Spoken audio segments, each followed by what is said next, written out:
გამარჯობა. დღეს ვისაუბრებთ ბავშვთა დაცვის დღის შესახებ, უსაფრთხო აბორტის დღის შესახებ და საქართველოში წმინდა ნინოს შემობრძანების შესახებ. რა კავშირი აქვს ამ ყველაფერს ერთმანეთთან, შევეცდები ამ ვიდეოში ახსნა. ლოგიკურად გუშინ მინდოდა ამ ვიდეოს გამოქვეყნებოდ, რომ გუშინ იყო 1 ივნისი ბავშვთა საერთაშორისო დაცვის დღე, მაგრამ დღეს მოვახერხე და დღეს ვაქვეყნებ. გუშინ ასევე იყო ნინოობა და წმინდა ნინოს საქართველოში შემობრძანება ძალიან სიმბოლურია. ეს არის ის დღე და ის რამაც ჩვენი ქვეყანა ძირფესვიანად შეცვალა. წმინდა ნინოს შემობრძანებისას საქართველოში იცით, რომ მასობრივად იყო კერპთაყვანისმცემლობა და ჩვენი წინაპრები, ხორციელი წინაპრები წირავდნენ ბავშვებს, კეთილდღეობისათვის კერპებს წირავდნენ ბავშვებს. და ეჯერათ, რომ ამით ისინი მიიღებდნენ კეთილდღეობას და უკეთეს ცხოვრებას, ასე რომ თქვა, ჩვენ თანამედროვე ენაზე. და ბუნებრივია წმინდა ნინოს შემოსვლით მისი ლოცვით ჯერ ეს კერპები შეიმუსრა, შემდეგ მოექცა ქართლი საქართველო და ასეთი შავბნელი პერიოდი ჩვენ ქვეყანაში აღარ ყოფილა. ხო, არასდროს კი რა თქმა უნდა იქნებოდა ცოდვა, ვიღაც სადღაც ყოველთვის ჩაიდინდა ამ ცოდვას, მაგრამ არასდროს აღარ ყოფილა ეს ცოდვა, ტაშდაკრული, მოწონებული, დაკანონებული და სიკეთის რანგში აყვანილი, ხო, როგორც მინიმუმ. მაგრამ გაიარეს საუკუნეებმა და ეს მოხდა დიდი ოქტომბრის რევოლუცია, გაიმარჯვა ათეიზმმა, არა მხოლოდ სახელმწიფოში, არამედ ასევე ადამიანების გულებში, სამწუხაროდ და გონებაში და ჩვენ დაუბრუნდით აისევ იმ წარმართულ ეპოქას და ლენინის მეთაურობით ისევ დაკანონდა ჩულთაკლა, როგორც რა ვიცი, აუცილებელი პირობა ბედნიერებისთვის, კაი ცხოვრებისთვის, კომფორტისთვის, ნაკლები პასუხისმგებლობისთვის, არ ვიცი როგორ ფუთავდა მაშინ ამ გადაწყვეტილებას მთავრობა, მაგრამ ფაქტია, რომ ლენინთან ერთად სოფლიოში პირველად თანამედროვე ეპოქაში დაკანონდა აბორტი ათეისტურ ხანაში და ამ აბორტის დაკანონებას მოყვა აბორტის მასობრივი მატება და ათეულობით მილიონი ბავშვი იქნა მოკლული მას შემდეგ, ასეულობით თუ ალბათ კი არა ასეულობით მილიონი ბავშვი იქნა მოკლული მთელი რუსეთის იმპერიაში და მათ შორის საქართველოში იმ დღის შემდეგ. და ჩვენ რაზე მინდა ყურადღების გამახვილება, რომ აი ჩვენ მას შემდეგ რაც აი ამ ათეიზმში ჩავარდით, ისევ ვართ აი ამ მკვლელობის ცოდვაში და ჩვენი ქვეყანა სამწუხაროდ ვერ გამოდის აქედან. მიტროპოლიტმა შიომი საუბრა ამ თემაზე, რომ ეს არის დიდი ბოროტება, მაგრამ ჯერჯერობით ჩვენ და სამარცხვინოთ ჩვენ ქვეყანაში ისევ დაკანონებული აბორტი და იქნება ეს ქირურგიული თუ მედიკამენტური აბორტი 10,000-ობით და 100,000-ობით აბორტი კეთდება. რა შეიძლება ითქვას კიდე, რომ აი გაერო, რომელიც აღგვანიშნებს თელ სოფლიოს 1 ივნისს ბავშვთა დაცვის საერთაშორისო დღეს, ხო? იგივე გაერო, მაგალითად 28 სექტემბერს აღნიშნავს უსაფრთხო აბორტის საერთაშორისო დღეს, ხო? ეს არის ალბათ მწვერვალი ცინიზმისა და ჩვენ უნდა გვესმოდეს, რომ აი მე ციტატად შემიძლია წავიკითხო არქიმანდრიტ რაფაელ კარელინის პატარა წინადადება, რომ აი როცა ბავშვების მკვლელობა კანონით არის დაშვებული, საზოგადოებრივი აზრი დუმს და ამით თანხმობას აცხადებს, ყველა დეკლარაცია სამართლიანობის, მობისა და სიყვარულის შესახებ აბსურდი ხდება.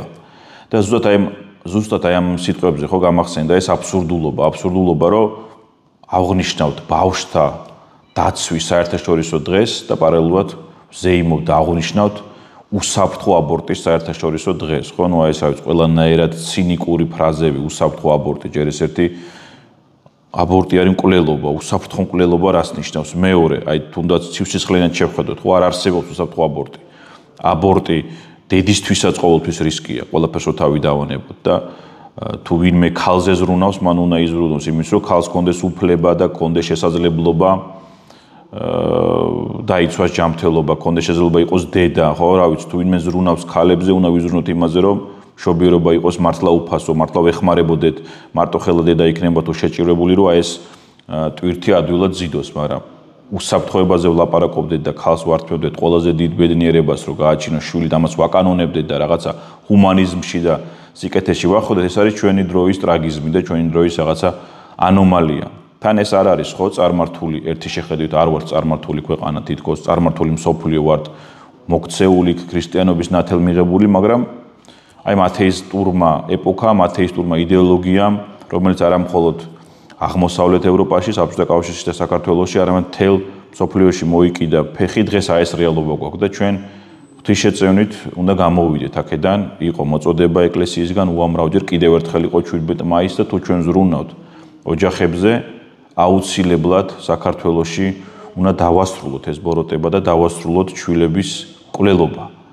აი მაშინ შეგვეძლება ჩვენ ვთქვათ, რომ აი ჩვენ ვუბრუნდებით ჩვენს ქრისტიანულ ფესვებს. სხვა შემთხვევაში არ ვიცი, არ მინდა მე კაცრად საუბარი, მაგრამ ძალიან მძიმე ფორმა აქვს ხო ჩვენ ყოფას, ჩვენ დაკანონებული გვაქვს ჩვეულებრივი ფაშიზმი, რაღაცა გენოციდი და რისთვის კეთდება, ხო რომ ისევ რომ გავიხსენოთ, მაშინაც კეთილდღეობისთვის კლავდნენ ბავშვებს, იმისთვის რომ წყალობა მიეღო და უკეთ ეცხოვრო და დღესაც ხო შეიძლება რელიგიური შინაარსი არდევს, მაგრამ გაჭირებულობის გამო რაღაცა ვიცი კიდევ უარესის ის არის ხო რომელი უარესი არ ვიცი, მაგრამ რაღაცა ფორმის არ დაკარგვის გამო, სადღაც დასასვენებლად წასვლის გამო, ორ შვილზე მეტი არ მინდა რა სიტყვის მეზობელის გამო და აი ესეთი აბსურდული მიზეზების გამო და თუნდაც საფუძვლიანი ბრჭყალებში მიზეზების გამო იკვლევიან ბავშვები, იკვლევიან ადამიანები, ხო? კიდე ერთხელ და ამით დავასრულებ, ჩვენ ვიცით, როგორც მეცნიერულად ერთმნიშვნელოვნად, ხო, ჩასახვის პირველი წამიდან ადამიანს აქვს უნიკალური გენეტიკური კოდი. ანუ ის არის უნიკალური არსება. თავისი აი კოდით, რომელიც მიხედვით არის განსაზღვრული, მისი თვალის ფერი, მისი ხასიათის გარკვეული ნიშნებით, მის ფერი და ასე შემდეგ. ანუ ის უკვე აი პატარა წერტილში უკვე არის სრულყოფილი ადამიანის კოდი ჩადებული. ოღონდ ეს ხდება განაყოფირების შემდეგ, ხო, ზოგიერთ ამბობს, რომ რაღაც სხვანაირად უნდა ამის გადაყვანა. არა, აი განაყოფირების შემდეგ არის ზუსტად ის, როდესაც ადამიანს აქვს ეს ეძლევა ეს გენეტიკური კოდი და ასევე სულიერი ქრისტიანული პერსპექტივიდან, ხო? ზუსტად იმ წამიდან, როგორც ეკლესია გვასწავლის, იმ წამიდან ეძლევა ადამიანს უკვდავი სული. ანუ აბორტი არის ადამიანის მკვლელობა, როგორც ფიზიკურად, ისე სულიერად. ეს არის უდიდესი დანაშაული. და თუ ჩვენ ქვეყანაში ეს არის დაშვებული, ჩვენ გარკვეულწილად ყველანი ხვდებით ამის თანამონაწილეები. იმიტომ რომ ჩვენ გვაქვს საზოგადოება, ჩვენ გვაქვს სახელმწიფო, რომელიც მკვლელობას კი არ სჯის და განკიცხავს, არამედ მკვლელობას იცავს და ბრჭყალებში ადამიანის უფლებათ ასაღებს. რაღაც ასაკამდე ბავშვის მოკვლას, ხო, საქართველოში თუ როგორც 3 თვემდეა, მაგალითად ვაშინგტონში და ნიუ-იორკ ზოგიერთ შტატებში არის 9 თვემდე, ბოლო დღემდე. აი ეს საშინელი რეალობა გვაქვს და ეს ჩვენ იმედია მთელ სოფლიოში აიგრძელება, მაგრამ ქართველებმა ჩვენ ხო ვალდებულები ვართ ბავშვების წინაშე, ღვთის წინაშე, ჩვენ წინაპრების წინაშე, ჩვენი ერის წინაშე, ერი კვდებით, ხო? მომაკვდავერად ვართ ქცეულები. აი ეს ბოროტება აგრძალო და ამასთან ერთად აწარმოო სახელმწიფომ კამპანია, რომ ცნობიერება აუმაღლოს ადამიანებს ამ მიმართულებით. განათლება მისცეს, რომ ეს არის მკვლელობა, ეს რა ბოროტება და ეს საშინელება აუხსნას და ამაზეც იყო მოწოდება და თხოვნა საპატრიარქოსგან და კერძოდ მეუფე შიოსგან. დიდი მადლობა ყურადღებისთვის, კარგად ბრძანდებოდეთ ნახვამდის.